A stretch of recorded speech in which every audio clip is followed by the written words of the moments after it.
Hi, everybody. So today I want to talk a little bit about using student discussion in the classroom. We talked in an earlier video about using questioning and cold calling in order to build ratio in the classroom. So now I want to talk about using student discussion to do the same thing. We're teaching in a business school, and so one of the things that we're trying to do here is to prepare students for what they're going to be doing in the workplace. And one thing we know for sure is very few of our students are going to be getting paid to just sit there and listen and learn from an expert. Some of them may get paid for being able to answer questions that people pose to them, but for the most part, what they're actually going to be doing much more frequently is working with other people trying to figure stuff out. And so we want to give them opportunities to do just that in the classroom. And so one way that we can do this is with a technique that has a lot of different names, but which Lemoff refers to as turn and talk. So turn and talk is pretty simple. Some people call it pair and share. I just refer to it in the classroom as having a conversation with your neighbor. But the basic concept is simple. You ask students to turn to a neighbor and have a short conversation about an issue or a topic or a specific question. Now, doing this in the classroom has a lot of potential benefits. The first one is it creates an opportunity to boost the ratio of student participation and thinking in the classroom, right? When you're up there giving a talk, giving a lecture, you have no idea about how much thought is going into any individual student's mind. And though we have ways of asking questions that help to ensure that we boost that, a much more direct way of ensuring that this happens and even be able to see it happens is by having students engage in conversations about the topics that we ask them to talk about. And so this really can help us boost ratio in the classroom. Another advantage of having student discussions and using a technique like turn and talk is that it introduces variety into a given class session. Students are not just doing the same thing. They're not spending the entire 75 minutes, say, listening to a professor talk or only listening to them talk and then having to answer some questions. It introduces one more sort of thing to break up that 75-minute period to create more energy in the classroom and help with the pacing or the sense that time is moving quickly for the students in the classroom.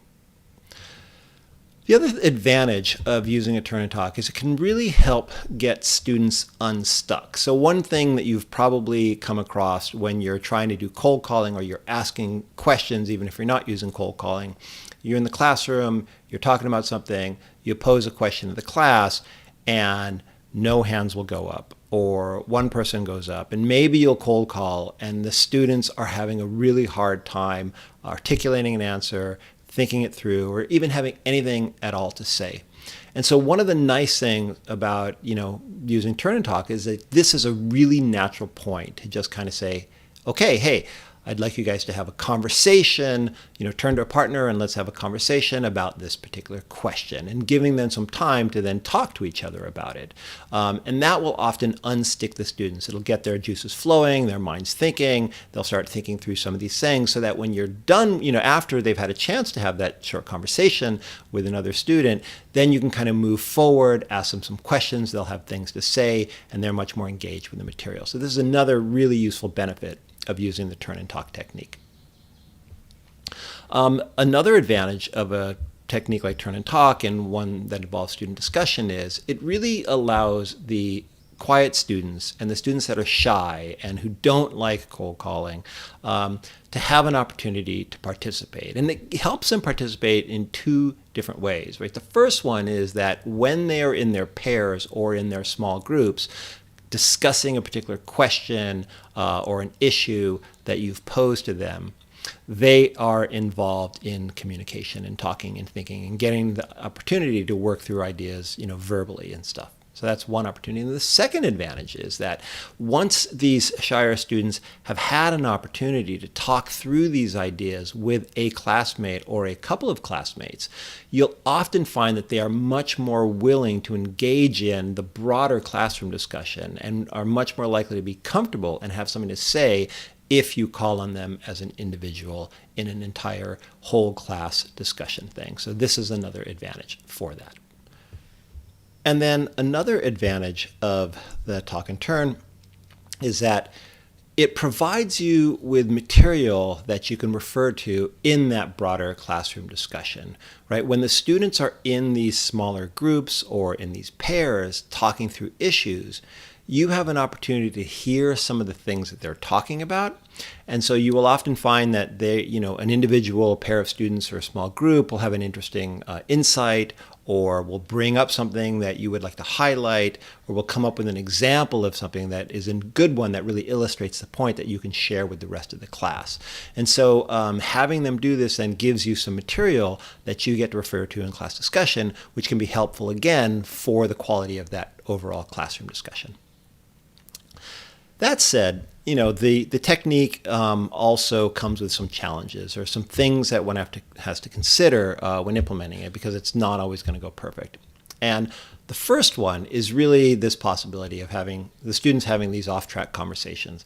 And off-track conversations can come in many, many forms, right? One form, the worst one is they could just be talking about something completely different from the question that you've posed, or anything related to course content material. I think a lot of instructors have fear that this is going to happen. In my experience, though, this is very, very rare. For the most part, I have found that the students are almost always engaged in the actual conversation at hand. They're wrestling with the question that I've asked them about. Sometimes it is true, they will get off track and start talking about, what they did on the weekend and those kind of totally irrelevant things. But I find that that's often, if I've let the talk and turn, the turn and talk go on for too long, the students have they feel like they've finished that discussion, and so they don't have anything more to say, then they'll start having personal discussion. But for the most part, I find them engaging in the actual topic at hand. And then the second sort of way that students can get off track is they start by wrestling with the question that you've posed, but over time they kind of veer off track into sort of side conversations that let's say if the company they're talking about happens to be Amazon, they could end up having some conversation about an experience that they had with Amazon or some things that they saw on Amazon that are for sale and stuff. So they get off track in the course of wrestling with the question because that question itself brings up ideas that are not related to the thing that you want them to go. So that is one potential thing that you have to be aware is, potentially can happen, and think about how you're going to manage that. Second challenge that is worth thinking about is that students can sometimes get in the habit of having these one-sided conversations, or what I call dual one-sided conversations as well. What that means is that, in the one-sided conversation, you have a single student that's talking and the other student is listening. And if you have permanent pairs or semi-permanent pairs, that could be a dynamic that goes on for the entire semester, where it's like one person is just blah, blah, blah, blah, blah, blah, blah, and the other student is either listening and only listening the whole time, or is just tuning out because they never get a chance to talk. So that's one possibility. And then the dual one-sided conversation is, yes, you'll have one student will say something and they'll say their thing, and then the other student will say their thing. But these are not really conversations. There's no give and take. There's no back and forth. It's just individual students are reciting something and not actually engaging with each other, discussing, listening, learning, and developing an idea. So that's another thing that you want to watch out for, and try to encourage students to not be doing that as well. Also, if the question itself is one where students can choose one thing or the other, you can sometimes get a situation where the students are debating and they can kind of dig in on what they think is the right idea if it's different from the partner that they're talking with, and then they're in a debate. And that's also not necessarily helpful. It can be useful for some aspects of critical thinking and logical argument building, but it gets away from the idea of building on ideas so that you come up with something that's even larger or more in-depth, or something that incorporates a lot of different ideas. So that is a challenge to watch out for.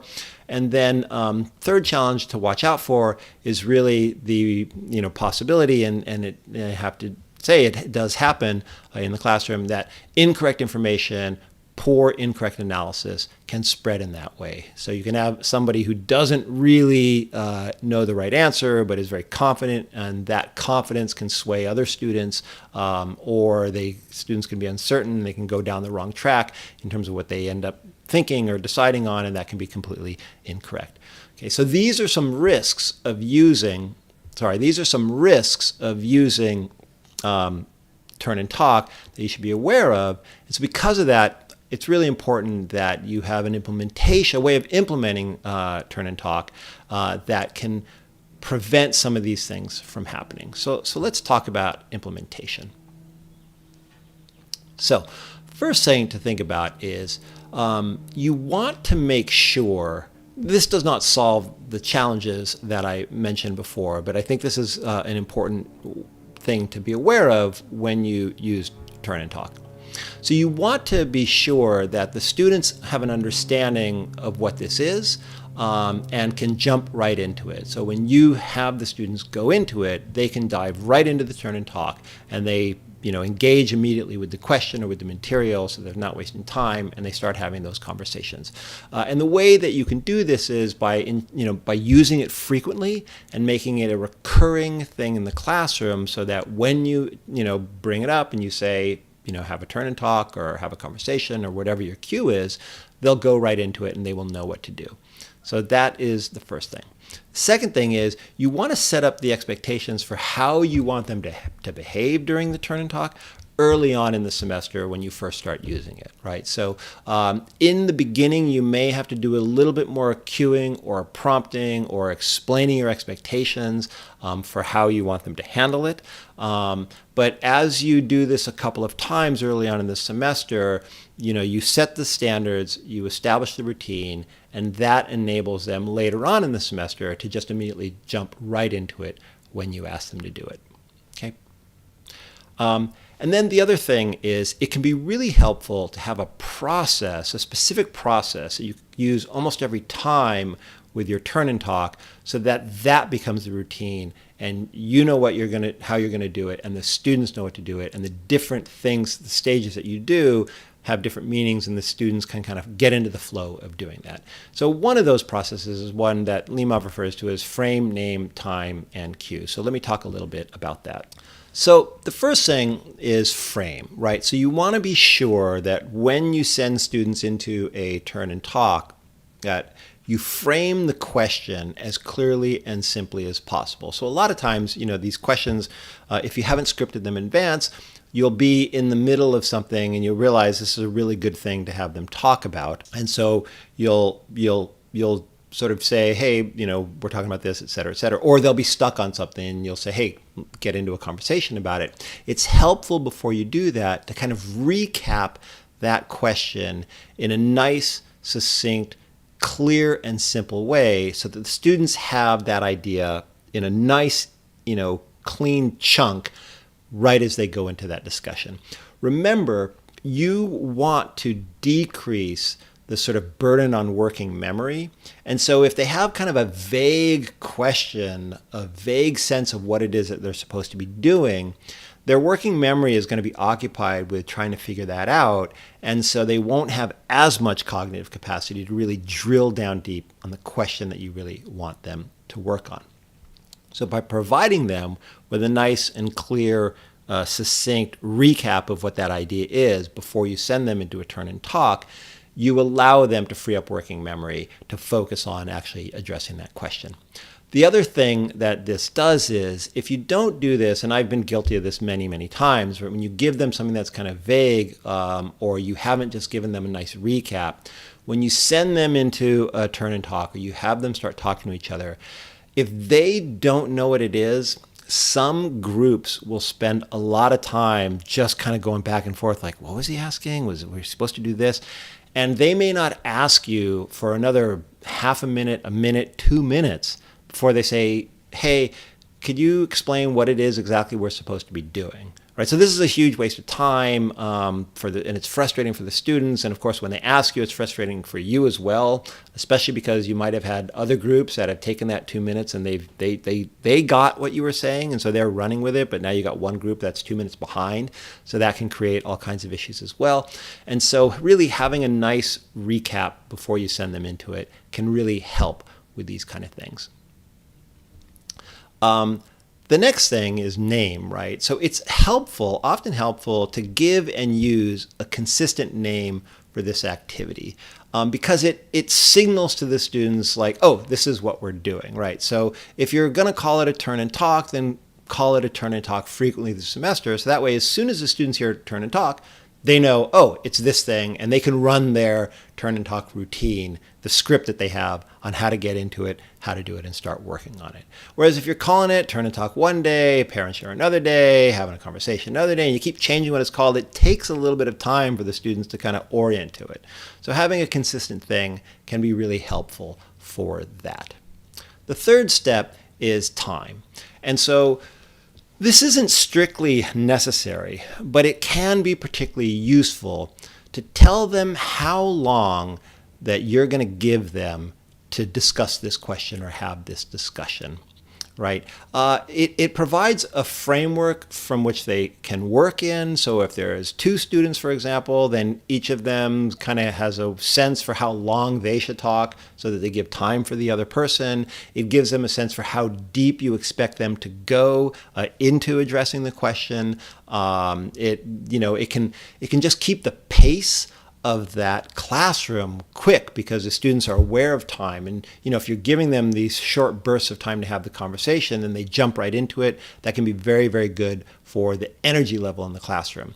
So it's helpful to have sort of a handful of stock time amounts that you work with frequently, right? If it's like a really simple thing, it could just be like 45 seconds, right?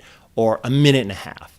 You could tell them they have something a little bit more you want them to do, give them 3 minutes or 5 minutes or 8 minutes, et cetera, et cetera. But having like a specific amount of time that you're delegating for this topic will give them an understanding of what it is that's expected of them, how much is expected of them, and it can also help the classroom move along more quickly. It's also helpful to actually time the amount that you give them. If you say give them 3 minutes, then have a timer, boom, set it to 3 minutes, and when the 3 minutes is up, call them back. Okay. Now, this doesn't mean you're always going to get it right? You're probably going to make mistakes. You're probably going to allot the wrong amounts of, quote unquote, the wrong amounts of time for a particular type of topic.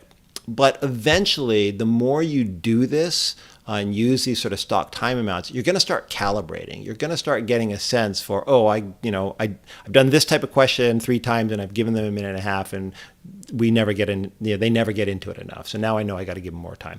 That information is going to be helpful for you in choosing appropriate times in the future should you decide that you want to use times in this way.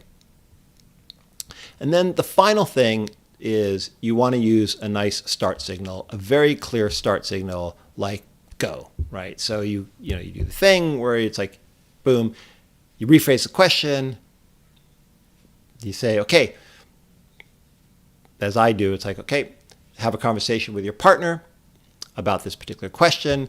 You've got 3 minutes, go. And the thing that's nice about using a word like go is it kind of it helps with the energy in the classroom. You'd be surprised at how just that nice, clear go will have students, boom, launch into that conversation. Whereas I often find if I forget to do that, they're kind of slow into getting into it. And so you can really up the energy by using a nice, clear signal like that to get things started, to make it nice and crisp. So that's one example of a specific process that you can use. Again, not strictly required, but can really be helpful in making the turn and talk work. Now, a couple more things about using this that can help with some of the challenges that I mentioned in the beginning. So one thing that can be really helpful is during the turn and talk for you to circulate around the classroom and listen in to what the students are talking about. This is not the time for you to be shy. You're the professor. They know that you're there. And going around and the class and kind of listening in on their conversations can be really helpful, right? They want to know that you care about the conversation or the question or whatever that you've given them to work on. Okay, so going around sort of reinforces that. The other thing that going around the classroom and circulating does is it gives them a chance to ask you questions about particular things. Like they might be, butting their head against this topic and have like something that they're just not sure about, or they're thinking, oh, wait a minute, we use this course concept and I think it might apply here, but I'm not sure if it does, so let me ask, or am I interpreting this correctly? And they'll have questions for you about that. And so this is going to be helpful for them and for you to sort of get an understanding for where they're at. And then you also get to, by walking around and listening, you get to gather these snippets of the discussions that they've had that you can draw on when you bring everyone back into a whole classroom discussion. And that's really nice to have those that you can refer to, because when you're doing that as a whole class discussion and you're referring to something, oh, remember, you guys were talking about such and such. So like that group feels really validated when you get to bring them in the conversation. They're going to be more engaged in that conversation. And the more you can do that with different groups, the more you can get those students to care about what's happening in the conversation. And then finally, when you circulate, it also gives you the opportunity to correct the misinformation or misunderstandings that I've mentioned earlier are one potential drawback of using this technique. Okay, so that is something that is really useful to keep in mind as you're going about and circulating, because you do want to put a stop to any misinformation, when it happens, and ensure that these things don't become places where students are actually going down the wrong path completely. All right, another thing that's worth thinking about, a really useful point here, is when should you actually end those turn-in talks? Like when you're thinking about, selecting the time frame for it, or if you didn't select a time frame, but you're trying to decide, hey, should I call this? A really useful thing to understand is most of the time, you're going to want to pick a time, or you're going to want to call this thing that's going to result in your closing the discussion before it's actually done, before it's complete. Ideally, you want to end their discussion when they're at sort of the peak energy in that conversation, not when the discussion is complete, right? You want them really deeply engaged in the middle of the discussion, and that's when you want to cut them off. One of the things that is going to do, right? Like think about why you want to do that, right? Because typically, a turn-in talk is not the entire discussion, right? It's sort of a step in a process of development and discussion of an idea, and you're going to be debriefing them after their turn-in talk as an entire classroom, right? And so if you let them finish the entire discussion in their pair or in their group, they're not going to have that much energy left for the whole classroom discussion. Whereas if you cut them off when they're at the most energetic point, there's going to be all this energy that they're bringing to it that wants to go somewhere, and it's not going to be able to go into the conversation where they're having with each other. So what will happen is when you bring them into the classroom discussion, they're going to want to unleash that energy in the classroom discussion. You're more likely to get a conversation with the entire class that's vigorous and energetic and that the students are engaged in, because their energy has been frustrated by you cutting them off in the middle of the conversation, and it needs a place to go, and you get to have it go into the overall classroom discussion. So that can be a really, really, really nice way to ensure that the classroom discussion is taken seriously, is valued, has a lot of energy, and makes the class more interesting. Okay, so that's a very, very useful thing to think about when you're going to end the turn-in talk. Another thing that's worth doing after you've sort of stopped the conversation that the students are having with each other, when the turn-in talk is over, is to go into or draw on or use a cold call, right? So once they've stopped talking to each other and you've got them in the state where a lot of them have more to say, then you can call on them, and you can cold call, you can call on individual students, you could call, even in that situation, you can often even call on the quieter students, right? But just, get in the habit of, after you break off a turn-in talk, to call on a student so that they have a chance to say something. It does several things. One thing is they know now, they'll start to learn that, okay, after we, have this conversation with each other, the professor is going to ask us to say something. So when they're having their conversation, they're not just going to sit back because they know that they could get called on. So part of it is an accountability thing, right? They know that they'll be ready. The other thing is that, again, as I said, it's a little bit less pressure because you don't have to call on the individual to give a correct answer of something that they thought of. You can call on individual members of these pairs or in these groups to report on what it was that the group talked about or what they said. So that can create a lot less pressure on the individual and can make the shyer, more quiet students feel comfortable providing an answer in front of the entire class because they don't feel like they're going to get judged for the quality of their answer. They're just a spokesperson for their pair or their group. All right. And then I want to talk a little bit about that whole class discussion. And so, how do you manage that? Well, one thing you could do, aside from the cold calling thing, is you can say, hey, let's take a look at some of the ideas that you came up with. And then you start calling on them to give their ideas, and you can write it on the board. Or, all right, now it's time to put this all together and see if we can come up with a best overall answer to this question. Or, the best understanding we can get of this particular topic. Okay, and so that is a good way to sort of set up a whole class discussion and get them focused. Another thing that is worth doing in the whole class discussion is to ask them what their partners said. All right. The reason that you want to do this is remember I had mentioned earlier in one of the problems is you can have these one-sided conversations or you could have these dual, one-sided conversations, right? One of the things that we're trying to get them used to is not just to talk about things, but to actually listen to each other and to develop the ideas. And so if they know that you are going to frequently be asking them about what their partner said, that's going to sort of set them up to be better listeners. And we know that, being able to speak is important, but being able to listen is also extremely important. And so by having them reporting on what their partner was talking about, it really cues them into listening, which is a skill that they really, really need. And you could ask them, okay, so what did your partner, say about this? And then the other things you could say is, well, did you initially agree with what they said? And you can kind of use this as a way to kind of walk them through the actual points that they were hearing from their partner and developing that discussion so that the checking on their listening is a little bit more in depth. Okay, so this is a really, really useful thing to focus on because the students really do need to learn how to listen. And some final thoughts I want to give on the turn and talk thing is there are a couple other things that you can do,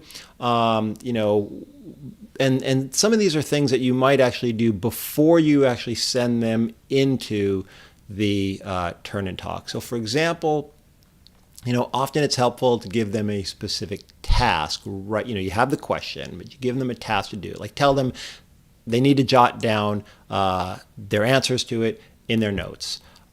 Or you can pair it with a very specific, assignment where they've got, a sheet to fill out or some specific questions to answer.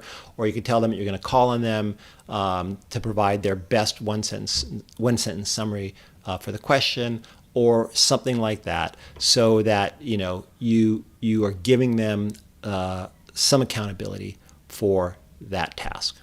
Okay, and then. Other thing that you could do is, instead of doing that, you might just, before you actually say go, like you frame the question, you've told them that you're going to put them in a turn and talk, you could just tell them, you can say, okay, I'm going to give you a moment to think about this before you start talking to your partner.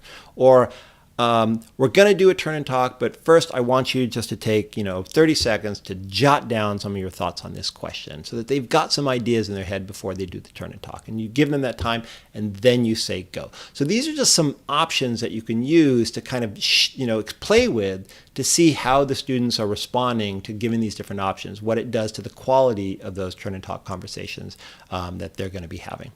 Okay.